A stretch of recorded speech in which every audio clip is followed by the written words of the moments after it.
Idaho has actually mentioned the phrase critical race theory.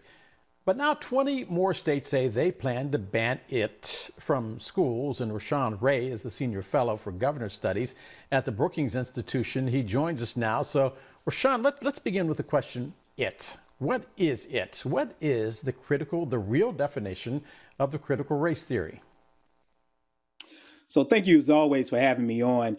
Critical race theory is a framework that primarily stems from legal studies. It has been around for the past 3 or 4 decades. Accordingly, what it asserts is that racism is embedded in our social institutions. It's a way to highlight systemic racism, the way oftentimes that our policies, rules, regulations, and procedures resist change for racial progress. And then, accordingly, the ways that people try to resist that and push back against it. It's something that I teach at the college level of one of many theoretical frameworks. But until recently, it hasn't been even something that was even discussed at the elementary school level or the high school level. Rashawn, how did this happen that all of a sudden everybody on the political right is saying that this is the great Satan of education? Where did this begin? Well, look, as Alexandra Gibbons and I write in our recent Brookings pieces, critical race theory has become the boogeyman for everything related to diversity, equity, and inclusion. And that was actually a conservative political pundit who deliberately has aimed to use critical race theory as a catch-all for anything about racial progress, for anything about removing racism from the way that it operates in our social institutions, in education, in politics, in the media, in the criminal justice system, in the healthcare system.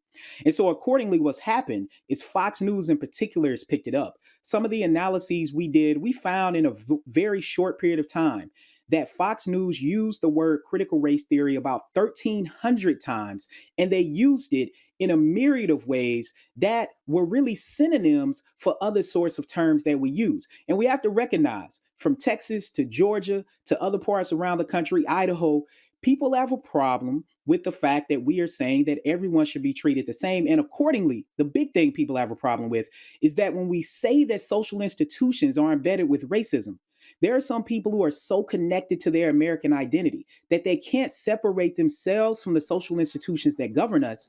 And they think that simply saying that our social institutions have racist doctrine, that you're calling them racist, and that accordingly, you're calling the United States of America racist. Rashawn, today is, depending on who you are, either Columbus Day or Indigenous Peoples Day. How do we go about correcting historical wrongs? I remember as a school child learning that in 1492, Columbus sailed the ocean blue and discovered America. He just missed it by that much, which is one of the reasons why we have Indigenous Peoples Day now and not Columbus Day in several states. But how do you correct history's wrongs without becoming part of the dialogue of the critical race theory police? So, look, I think days like this are important, where we acknowledge the indigenous past. Similarly, when we talk about Juneteenth becoming a federal holiday, these are opportunities for us to discuss history in a very candid way. And part of the problem, particularly individuals in the Confederate South, is that they have been given and fed a narrative about history that is simply incorrect. And they are wanting to hold on to that. So similar to the way that MLK talks about the way that we should be using his holiday as a day on and not a day off. This isn't simply a day off from school or a day off from work. We should use this to educate ourselves. Accordingly, we have to be honest about the past, because being honest about the past will lead us to not repeat it in the present and the future, which is happening now. What is happening now happened during the Civil Rights Movement. It happened during Reconstruction. Reconstruction failed because people were trying to hold on to a Confederate South that the Union Army has supposedly conquered, with Black people playing a role in that and indigenous people playing a role in that. So look, we have to be honest about what's happening. Both things can be true at times about a European perspective of what's happened, but we cannot hide the fact of what happens with colonialization as well as with slavery and the impact that has had negatively on people of color in the United States. Look, bottom line is this stuff has economic implications and education implications. Diversity increases the bottom line. Diversity enhances people's intellectual abilities. Rolling those things back not only hurt children of color, they also hurt white children as well, and we need to change that.